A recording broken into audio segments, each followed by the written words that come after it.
Une assise nationale pour une modification de la Constitution et pour une amnistie pour Marc Ravalomanana. Pour le parti politique AKFM, cela signifie un coup d'État. La FFKM ou quelques entités politiques ne sont pas en droit de modifier la loi constitutionnelle. S'ils insistent sur ce fait, selon la loi, on appelle cela coup d'État constitutionnel.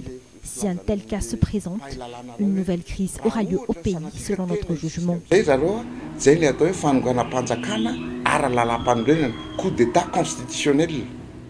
L'article 161 de la Constitution de la 4e République est d'ailleurs clair. Aucune révision de la Constitution ne peut être initiée, sauf en cas de nécessité jugée impérieuse.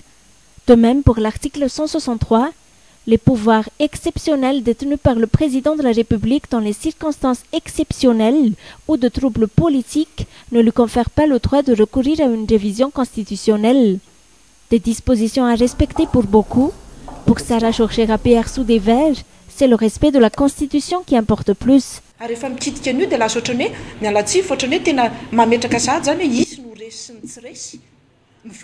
Le président Andraduel a montré du doigt l'hypocrisie qui règne dans le processus de réconciliation. Certains participants sortiront sûrement vainqueurs de cette réconciliation. Prenons le cas de Ravalomanana. Ce dernier ne soucie guère de résoudre les problèmes politiques incessants, mais se focalise beaucoup plus pour le bien-être de sa petite personne. Depuis l'année 71, la crise n'a jamais vraiment été abolie à Madagascar. Elle est surtout cyclique et le peuple demeure les premières victimes. Mais de l'autre côté, grâce aux élections, l'image politique est en changement permanent. Pour ma part, le Parti vert n'a jamais imposé quoi que ce soit, et ce de même pour la participation à la réconciliation. On se sent tout de même exclu de l'assise nationale, une exclusion d'origine politique. Plusieurs entités ne sont pas représentées au sein de la réconciliation, un fait qui pourtant n'adhère pas à l'esprit du dit réconciliation nationale.